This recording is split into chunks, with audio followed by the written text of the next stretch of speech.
आइए आज सुनते हैं मालती जोशी की एक बहुत सुंदर कहानी, पंख तौलती चिड़िया। शामियाने के द्वार पर ही बड़ी सी आसंदी पर मम्मी जी विराजमान थी। हर आने वाले को पहले उन्हीं से मुखातिब होना पड़ता था। फिर शुरू होता था बधाइयों का सिलसिला, जिसे वे मंद मंद मुस्कान के साथ ग्रहण कर रही थी। अवसर था हमारे नए क्लिनिक के उद्घाटन का, जिसे मम्मी जी ने अभी से नर्सिंग होम का नाम दे डाला था। डॉक्टर साहब की माँ होने के नाते वे ही उत्सव मूर्ति बनी हुई थी। मैं बेचारी बांदी की तरह हाथ बांधे उनके पीछे खड़ी हुई थी। लोग मुझे नज़रअंदाज करें, यह मम्मी जी का पहला उद्देश्य था। एक और भी मकसद था, मुझे जलील करना। इसीलिए हर तीसरे आदमी के सामने वे बिसूर कर कह रही थीं, सचिन तो मना कर रहा था कि मम्मी इतना हंगामा करने की क्या ज़रूरत है, पर मैं जिद पर अड़ गई। उसकी शादी में मेरे सारे अरमान धरे के धरे रह गए थे। ऐसी बद इंतज़ामी हुई थी कि क्या बताऊं। तब से मन बड़ा बेचैन था। बस एक ही साथ थी कि कोई खुशी का मौका आए और घर में ज़रा ढंग का जश्न हो। जब 2-3 बार यह जुमला दोहरा चुकी तो विनयशील बहू की भूमिका निभाना मेरे लिए ज़रा कठिन हो गया। कसैले स्वर में मैंने कहा, मम्मी जी बद इंतजामी तो होनी ही थी। अगर 100 की जगह 500 आदमी आ जाएं तो सामने वाला क्या करेगा? उसके पास कोई जादू की छड़ी थोड़े नहीं है। उन्होंने मुझे खा जाने वाली नज़रों से देखा, पर संयम बरतते हुए बोली, शादी ब्याह में 25-50 आदमी तो कम ज़्यादा हो ही जाते हैं। इतनी गुंजाइश तो समझदार आदमी को रखना ही चाहिए। इस समझदार शब्द से मुझे जैसे आग लग गई। तल्खी के साथ मैंने कहा, मम्मी जी 50 और 500 में बहुत फ़र्क होता है। कोई कहाँ तक गुंजाइश रखेगा? इतने लोग और वे भी बाराती, उन्हें कोरी सब्जी रोटी तो नहीं खिलाई जा सकती। मम्मी जी एकदम हत्ते से उखड़ गईं। इतनी देर से वे बड़े जतन से अपनी गरिमामय छवि को बनाई हुई थी। लगा कि अब वे अपनी वाली पर उतर आएंगी। मैं चुपचाप वहां से खिसक ली, नहीं तो बेकार में एक तमाशा खड़ा हो जाता। मेरी शादी को 8 साल हो गए थे, पर तब से 80 बार इस बद इंतजामी को कोसा जा चुका है। आदमी जब भी करे तो कहाँ तक, पता नहीं कहाँ कहाँ के रिश्तेदार जुटा लाई थी। शादी के बाद आज तक उनकी शक्ल भी नहीं देखी। जिन जिन स्कूलों में मम्मी जी सर्विस कर चुकी थी, उन सब स्कूलों का स्टाफ सब परिवार निमंत्रित था। महिला मंडल था, सत्संगी ग्रुप था, अड़ोसी पड़ोसी तो थे ही। नाई, धोबी, दर्जी सब बारात में थे। सिर्फ खाकर ही चले जाते तब भी कोई बात थी। आधे से ज़्यादा लोगों को तो मिलने के लिफाफे थमाने पड़े थे। बद इंतज़ामी होती नहीं तो और क्या होता। पापा ने तो कसम खा ली थी कि चाहे मुझे बारात का किराया क्यों ना भुगतना पड़े, मैं कीर्ति के लिए लोकल दूल्हा नहीं ढूंढूंगा। मेरी शादी के 6 महीने बाद ही पापा का ट्रांसफ़र इंदौर हो गया। तब यही लगता रहा कि काश यह ट्रांसफ़र 6 महीने पहले हो जाता। मम्मी जी की बातों से ऊब कर मैं बेटे के पास जाकर खड़ी हो गई। पर शायद मेरा दिन ही खराब था, क्योंकि यहाँ श्रवण कुमार माँ का प्रशस्ति गान कर रहे थे। यार, मम्मी ने तो अपना पूरा प्रोविडेंट फंड ग्रेजुटी मेरे हाथ में लाकर रख दी। I am lucky to have such a generous mother. नहीं तो क्या यह जगह लेना मेरे लिए संभव था? अभी तो प्रैक्टिस शुरू किए हुए साल भर भी नहीं हुआ है। बड़ा ताव आया। माँ का दान तो याद रह गया, पर मेरे पापा की गाढ़ी कमाई भूल गए, जिसके बल पर एमएस किया था। मन हुआ कि चिल्ला चिल्ला कर सबको यह बता दूं, पर वह तो बहुत लंबी कहानी थी। शादी की बद इंतज़ामी का जवाब तो मैंने 2 टूक शब्दों में दे दिया था, पर यह बात कहाँ से शुरू करती, कहाँ ख़त्म करती। मेरी शादी में लेन देन कुछ भी तय नहीं हुआ था, पर पापा ने अपनी मर्जी से सब कुछ दिया था। मुझे जैसे सोने से लाद दिया था। पूरा 20 तोला सोना था। इसके अलावा दामाद को चेन, अंगूठी, चांदी की थाली, कटोरियाँ, झारी, गिलास सब अलग से। 3 तरह के डिनर सेट्स थे। पापा ने तो पूरा फर्नीचर भी बुक कर लिया था, पर इन लोगों ने कहा कि पोस्टिंग तो दूर कस्बे में है, ट्रांसपोर्टेशन में खर्च भी होगा और टूट फूट भी। तो पापा ने 50,000 रुपये इन्हें थमा दिए थे और कहा था अपनी पसंद के खरीद लेना। घर आते ही वह पैसा मम्मी जी के खाते में जमा हो गया। मुझे एक कलदार तक देखने को नहीं मिला। हमें खाली हाथ ही अनंतपुर आना पड़ा। शॉपिंग की साध मन में ही रह गई। जब पहले प्रसव के लिए माँ पापा मुझे लेने आए तो घर का हाल देखकर दंग रह गए। पेशेंट्स को एग्जामिन करने वाली मेज और 2 स्टूल, यह मेरा डाइनिंग सेट था। ड्राइंग रूम में 2 मूढ़े और 2 टीन की कुर्सियाँ थीं। अस्पताल के 2 पलंगों से मेरा बेडरूम सजा हुआ था। मनोरंजन के लिए एक ट्रांजिस्टर भर था। फ्रिज तो दूर की बात थी। रसोई में ढंग के 4 बर्तन भी नहीं थे। माँ पापा को खाना खिलाते हुए मुझे रोना आ गया। माँ ने तो घर की दशा देखकर मुझे कोसना शुरू कर दिया था, पर पापा बोले, इसे यह सब क्यों सुना रही हो, यह तो नई है, घर में मुंह खोलकर कुछ कह सकती है क्या, यह सब तो सचिन को सोचना चाहिए। फिर उन्होंने एक काम किया। सोनाली के जन्म पर उसे एक छल्ला तक नहीं दिया। मेरे घर उन्होंने 5 लड्डू तक नहीं भिजवाए, पर मेरा पूरा घर फर्निश कर दिया। दरवाज़ों के पर्दों से लेकर पांव पोछ तक सब बदल डाला। मम्मी जी पूरी तरह कुढ़ गईं। बोली, यहाँ जो कुछ है इन्हीं लोगों का तो है, इसीलिए नहीं खरीदा था। 2-2 बार खरीदने में कौन सी तुक है। लेकिन यह बात पैसे लेते समय याद क्यों नहीं आई। उन पैसों का रहस्य बाद में समझ आया। 7-8 जगह अप्लाई करने के बाद इन्हें मैंगलोर के एक कॉलेज में एमएस के लिए दाखिला मिला था। पूरा पैसा वहीं स्वाहा हो गया था। उस दिन मैं बहुत रोई थी। फाइनल के बाद मुझे आराम से पीजी में दाखिला मिल गया था। अपना प्रिय विषय गायनिक्स भी मिल रहा था। उन दिनों फाइनल के मार्क्स के आधार पर पीजी में एडमिशन होता था। प्री पीजी का चक्कर नहीं था। उस समय इन लोगों ने मुझे जाने नहीं दिया।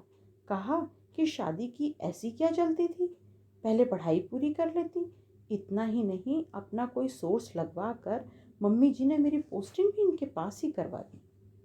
जिस दिन इन्हें एमएस अलॉट हुई, मम्मी जी बोली, बेटे आज मेरे जी को बड़ी ठंडक मिली। अगर श्रुति को तुमसे पहले डिग्री मिल जाती तो मेरी इज्जत 2 कौड़ी की रह जाती। बेटे, बीबी हमेशा 2 अंगुल छोटी ही ढूंढना चाहिए। मम्मी जी की छाती में तो ठंडक पड़ गई, पर उस दिन मेरे मन में तो ज्वालामुखी धधक रहा था। अब तो डिग्री मिलने के बाद ही शांत होगा। अरे, आप यहाँ अकेली खड़ी क्या कर रही हैं। मैंने चौंक कर देखा, डॉक्टर पारिक थे।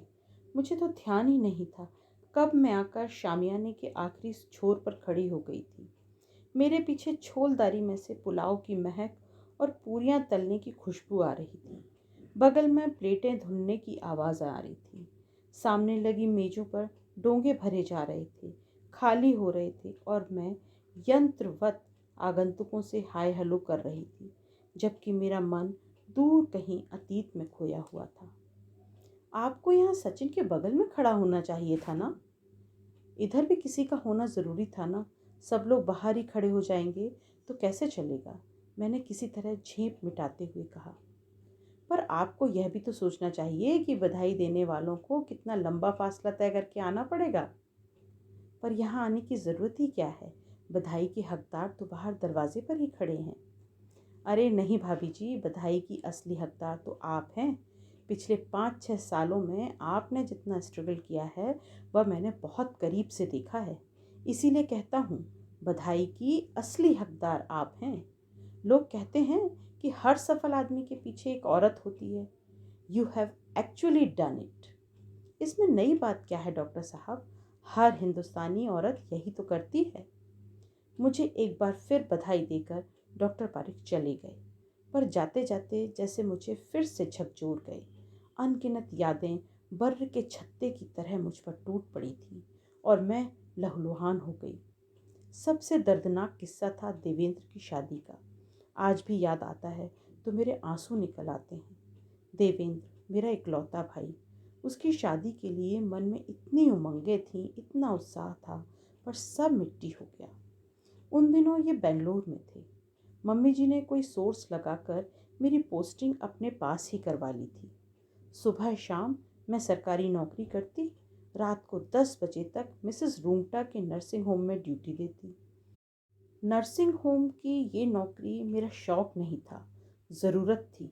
घर में खर्च बढ़ गए थे। मेरी अनिच्छा के बावजूद एक और बच्चा घर में आ गया था। एक बेटा देना मेरा नैतिक कर्तव्य था, क्योंकि सचिन अपने वंश के एकमात्र चिराग थे। सोनाली स्कूल जाने लगी थी। उसकी पढ़ाई पर बेशुमार खर्च हो रहा था, पर सबसे ज़्यादा कष्ट दे रही थी उसके पापा की पढ़ाई। वह तो खत्म होने पर ही नहीं आती थी। महंगाई सुरसा के मुंह की तरह बढ़ रही थी और मुझे लगता था कि मैं समूची उसमें समा जाऊं। बड़ी मुश्किल से 3 दिन की छुट्टी मिली थी। मैं भागी भागी घर आई, बच्चों को तैयार किया। पैकिंग तो रात को ही कर रखी थी। थोड़ी देर तक मैं प्रतीक्षा करती रही, फिर खुद ही पूछ लिया, मम्मी जी मेरी चीज़ें तो ले आई होंगी ना? अरे बेटा, आज याद ही नहीं रहा, उन्होंने सपाट स्वर में कहा। मुझे तो रोना आ गया। मैं कोई भीख नहीं मांग रही थी, अपने ही गहने मांग रही थी, जिन पर ये देवी जी फन फैलाकर बैठी हुई थी। जानती हैं मुझे शादी में जाना है, पर कल तक इन्हें लॉकर तक जाने की भी फुर्सत नहीं मिली, और आज कितने ठंडे स्वर में बता रही हैं कि याद ही नहीं रहा। शादी के 2 महीने बाद ही मेरी पोस्टिंग सचिन के साथ हो गई थी। जाते हुए मम्मी जी ने सारे गहने उतरवा लिए थे। बोली, तुम लोग दिन भर बाहर रहोगे, घर में इतनी जोखिम रखकर क्या करोगे? मन मारकर सब कुछ उनके हवाले कर दिया था। उसके बाद उनके दर्शन केवल कीर्ति की, मेरी बहन की शादी में हुए थे बस।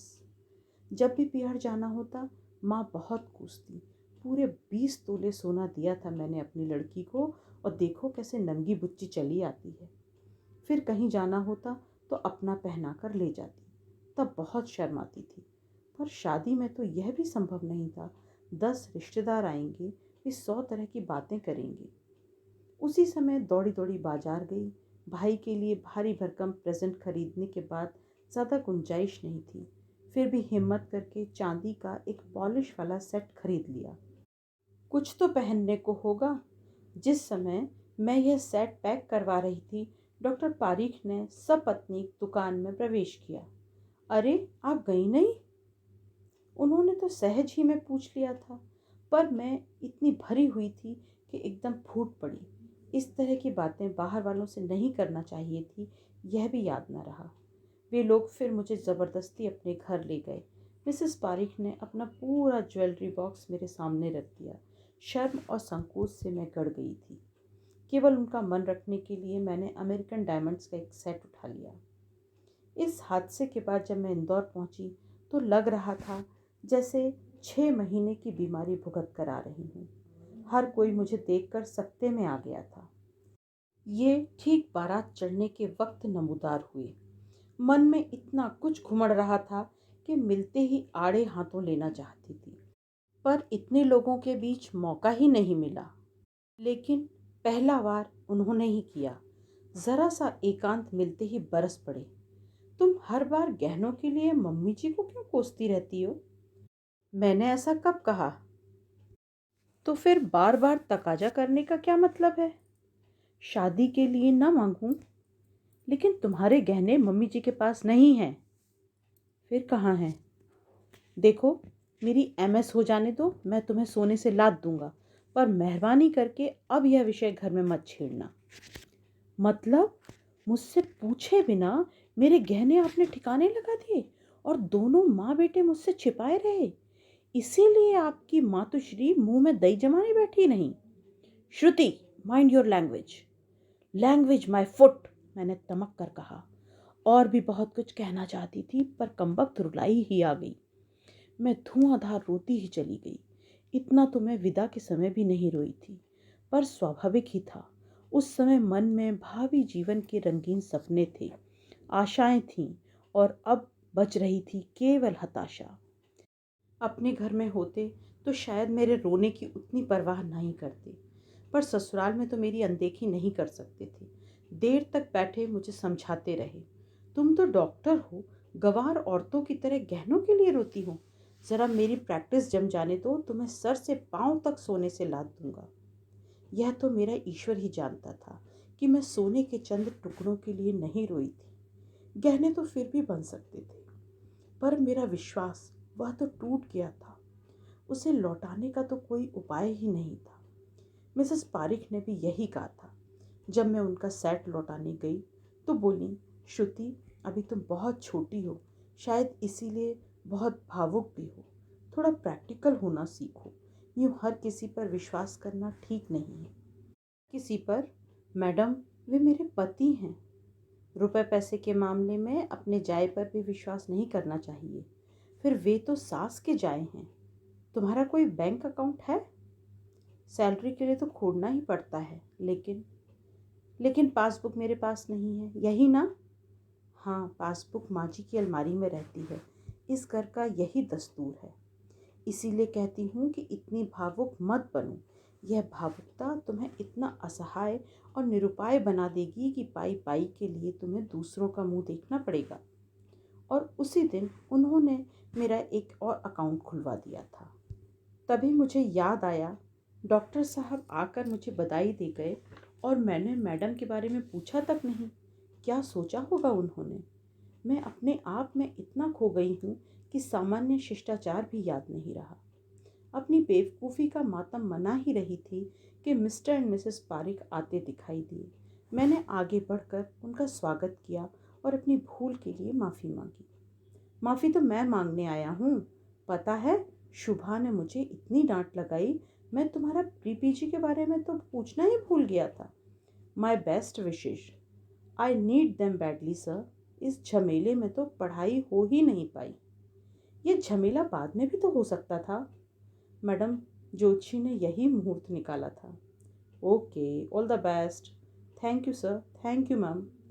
ये भले ही गेट पर खड़े थे, पर आंखें शायद इधर ही लगी थी। पारिक दंपत्ति के जाते ही ये खरामा खरामा चल कर मेरे पास आकर खड़े हुए। यहाँ ऐसे अलग थलग क्यों खड़े हो? वहाँ सब लोग पूछ रहे थे।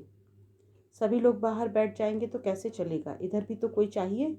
और जिन्हें मिलना होगा वे यहाँ तक भी आ जाते हैं। हाँ, सो तो देख ही लिया। क्या कह रहे थे तुम्हारे फ्रेंड, फिलोसफर एंड गाइड? बड़ी देर तक बातें हो रही थी। घर आए मेहमान से बात तो करनी ही पड़ती है, शिष्टाचार का तकाजा है। और शिष्टाचार की यह परंपरा सिर्फ दूसरों के लिए है, क्यों? अब तक तो बड़ी हंस कर बातें हो रही थी। मुझसे बात करते वक्त ही तुम्हारा मुंह सूज गया। इसका कारण तो आप भी जानते हैं। उनका मूड एकदम उखड़ गया। बोले, वहाँ थोड़ी देर को मम्मी जी के पास खड़ी हो जाओगी तो छोटी नहीं हो जाओगी। अपनी नाराज़गी का ऐसा सार्वजनिक प्रदर्शन करना ज़रूरी नहीं है। मतलब यह है कि गुस्सा सिर्फ डॉक्टर पारिक का नहीं था, मम्मी जी ने भी पट्टी पढ़ाई थी। तमाशा करना अच्छा नहीं लगा, इसीलिए चुपचाप इनके पीछे हो ली। बाहर मम्मी जी ने नया ही राग छेड़ा हुआ था। लोग तो दामाद को विलायत तक भेज देते हैं, यहाँ तो जो भी करना है अपने से ही करना है। इसके ससुराल वालों को बधाई देने तक की फुर्सत नहीं है। फिर से एक करारा वार करने की इच्छा हो रही थी, पर जब्त कर गई। लगता है यह जिंदगी वार करते और वार झेलते ही बीतेगी। मम्मी जी ने जो दिया वह तो ढिंढोरा पीट कर दिया, पर पापा का दान तो गुप्त ही रह गया था। और उनकी लड़की जो इतने साल से देती आ रही थी, उसका तो कहीं किसी ने जिक्र तक नहीं किया था। रही बधाई की बात, तो कीर्ति और देवेंद्र ने खूबसूरत कार्ड भेज दिए थे। पापा का तार आ गया था, बाकी यहाँ आने से कतराते थे। पापा के पास तो उम्र का सबब था। देवेंद्र तो साफ कहता है, दीदी तुम्हारी सास बोलती नहीं है, डंक मारती है। मैं तो दूर से ही नमस्कार करता हूँ। जैसा कि मुझे अंदेशा था, रात जमकर महाभारत हुआ। बिस्तर पर आते ही ये कसैले स्वर में बोले, आज पता चला कि तुम्हें अपने कैरियर की ज़्यादा फिक्र है, पति के अचीवमेंट से तुम्हें कोई मतलब नहीं है। यही बात तो मैं भी कह सकती हूँ। मैंने बार बार चिरौरी की थी कि कोई दूसरी तारीख ले लीजिए, मेरी पढ़ाई डिस्टर्ब हो जाएगी, पर आप तो चाहते ही नहीं कि मेरा सिलेक्शन हो। फालतू बकवास मत करो, तुम्हें अच्छी तरह मालूम है कि यह तारीख मैंने नहीं पंडित ने निकाली थी। डॉक्टर होकर आप ज्योतिष पर इतना विश्वास करते हैं? दुनिया करती है, और तुम जो इतना बवेला मचा रही हो, फॉर्म भरने से पहले किसी से पूछा था? और पीजी करने की इतनी जल्दी क्या है? मेरी प्रैक्टिस इस्टेब्लिश होने तक रुक नहीं सकती थी? मैं तो रुक जाऊंगी, पर मेरी उम्र तो नहीं रुकेगी ना। वह तो मुट्ठी में पड़ी रेत की तरह फिसलती ही जाएगी। तय तो यह हुआ था कि आपके लौटते ही मैं अपनी पढ़ाई शुरू कर दूंगी। पूरे 1.5 साल तक मैंने प्रतीक्षा की। जब आपने बात नहीं उठाई तो मुझे पहल करनी पड़ी। वैसे आपको चिंता करने की ज़रूरत नहीं है। जैसे माहौल में मैंने तैयारी की है, मेरा निकलना तो असंभव ही है। और मान लो सेलेक्ट हो गई तो ये घर, ये बच्चे किसके भरोसे छोड़कर जाओगी? क्यों? आपकी गैर हाजिरी में यह सब मैंने संभाला था, अब आपकी बारी है। मतलब मैं काम धंधा छोड़कर अब तुम्हारे बच्चे पालूंगा? ये बच्चे सिर्फ मेरे नहीं हैं, आपके भी हैं। फिर घर में मम्मी जी भी तो हैं। मम्मी की उम्र है यह सब करने की। मैं साफ कह देता हूँ, जब भी जाना हो बच्चों को इंदौर छोड़कर जाना। क्यों? क्या मेरे माँ बाप बूढ़े नहीं हैं? पिछले साल तक तो नहीं थे। कीर्ति जब बीएड कर रही थी तो पिंटू किसके पास था? पता है, कीर्ति हर महीने 1,000 रुपए भेजती थी। आपका बूता है? इतने से बच्चे के लिए 1,000? यह तो सरासर लूट है। क्यों? बच्चे क्या मुफ्त में ही पल जाते हैं? 100 खर्च होते हैं। उन्हें दूध चाहिए, ब्रेड बिस्किट चाहिए, फल फूल चाहिए। हारी बीमारी में डॉक्टर और दवा भी चाहिए। देखभाल के लिए एक आया की भी ज़रूरत होती है। मेरे पापा बेचारे रिटायर्ड आदमी हैं, इतना सब खर्च कहाँ से करेंगे? तो फिर रहने दो। बच्चों के बड़े होने तक तुम्हें कुछ भी करने की ज़रूरत नहीं है। अभी मैं इतने रुपए स्पेयर नहीं कर सकता। बच्चों का खर्च मैं उठा लूँगी बस। स्टडी लीव पर जाऊँगी तो सैलरी तो पूरी मिलेगी, सिर्फ 2 साल की ही तो बात है। यानी तुम यह जताना चाहती हो कि जिस कोर्स में मैंने 4 साल लगा दिए वह तुम सिर्फ 2 साल में ही कर लोगी? अपनी बुद्धि पर बहुत नाज है ना तुम्हें। आपसे तो बात करना ही फजूल है, मैंने कहा, और बात को वहीं विराम दे दिया। सुबह उठी तो सिर बेहद भारी हो रहा था। एक तो रात देर तक बकझक होती रही, उसके बाद दोनों विपरीत दिशाओं में मुंह करके लेटे रहे। नींद आने का तो सवाल ही नहीं था। सारी रात आंखों में काट दी थी। अजीब अजीब से ख्याल आ रहे थे। सचमुच अगर सिलेक्शन हो गया तो बच्चों का क्या होगा? वैसे तो मैंने इंदौर ही मांगा था, पर कहीं और जाना पड़ा तो खर्च कैसे पूरा होगा? घर में तो कुछ आशा करना ही व्यर्थ था। मिसेस पारिक की याद आती रही। जिद करके उन्होंने अलग से खाता तो खुलवा दिया था, पर उसमें 150 से ज़्यादा कभी डाल ही नहीं पाई। पासबुक हाथ में लेते हुए मम्मी जी बड़ी चौकस रहती थी। मेरे वेतन का हिसाब उन्हें मुंह जबानी याद था। मेरे इंक्रीमेंट की खबर उन्हें मुझसे पहले लग जाती थी। मिसेस रूंगटा के यहाँ से मुझे जो मिलता था उस पर भी उनकी कड़ी नज़र होती थी। पहले तो फिर भी इधर उधर से कुछ आय हो जाती थी, पर जब से इन्होंने प्रैक्टिस शुरू की थी आमदनी का वह जरिया भी बंद हो गया था। अब शाम को इनके साथ बैठना ही पड़ता था। इन्होंने ईएनटी में स्पेशलाइजेशन किया था। वे पेशेंट्स तो इक्का दुक्का ही आते थे। अभी दूसरे डॉक्टरों में भी इनकी साख नहीं बनी थी कि ऑपरेशन के लिए भी बुलावे आते। सहारा जनरल पेशेंट्स का ही था। सिविल अस्पताल वाले मेरे सारे पेशेंट्स अब इधर आने लगे थे। डॉक्टर रूंगटा की ओपीडी भी अब वीरान रहने लगी थी। मेरा काम वहाँ अच्छा चल निकला था। डॉक्टर रूंगटा मुझे खुशी से 2,500-3,000 रुपये तक दे देती थी। पर यहाँ तो आमदनी के नाम पर शून्य था। जो कुछ भी मिलता इनकी जेब में चला जाता। मेरी सरकारी नौकरी की सारी तनख्वाह घर में खर्च हो रही थी। रिटायरमेंट के बाद मम्मी जी ने एकदम हाथ खींच लिया था। यद्यपि घर में शासन अभी भी उनका ही चलता था। इनकी नई नई प्रैक्टिस थी, इसलिए ये सारी उलझनों से बरी थे।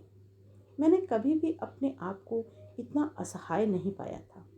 पूरा दिन मेरे सामने मुंह बाए खड़ा था और उसका सामना करने की मुझ में हिम्मत नहीं थी। फिर पता नहीं एकाएक मुझे क्या हुआ। हॉल में आकर मैंने डॉक्टर रूंगटा का नंबर घुमा दिया। वे तो जैसे मेरी प्रतीक्षा में ही बैठी थी। मेरा प्रस्ताव सुनते ही बाग बाग हो गई। इन्हें जब चाय देने गई तो एकदम पूछ बैठे, फ़ोन किसका था? रूंगटा का, मैंने ही लगाया था, मैंने लापरवाही से जवाब दिया। डॉक्टर रूंगटा का नाम सुनते ही इनके माथे पर बल पड़ गए। इतनी सुबह क्या ज़रूरत पड़ गई? एक बात मन में उठी थी, सोचा कर ही डालूं। कौन सी बात? यही कि अगर मेरा सिलेक्शन नहीं होता तो मैं फिर से नर्सिंग होम ज्वाइन कर लूँगी। कुछ एक्स्ट्रा इनकम हो जाएगी। वी नीड मनी बैडली, है ना? अगले साल मुझे बाहर जाना पड़ा तो हाथ में कुछ होना चाहिए ना? ना हो तो आप वाजपेयी जी की विनीता को कुछ दिनों के लिए बुला लीजिए। वह पूछ भी रही थी, पैसे की उसे खास फिक्र नहीं है, उसे तो अनुभव चाहिए। आपको भी एक हेल्पिंग हैंड मिल जाएगा। बहुत वैसा लगे तो कुछ परसेंटेज दे दीजिएगा। वे मुंह बाए मुझे देखते ही रह गए। और कोई दिन होता तो गुस्से में शायद झपट पड़ते, पर आज निश्चल बैठे रहे। शायद समझ गए थे कि नदी ने तटबंध तोड़ दिया है, पानी सिर से ऊपर हो गया है, अब उसे बांधा नहीं जा सकेगा। ये कहानी आपको कैसी लगी ज़रूर बताइएगा। आपकी प्रतिक्रियाओं का इंतज़ार रहेगा मुझे। नमस्कार।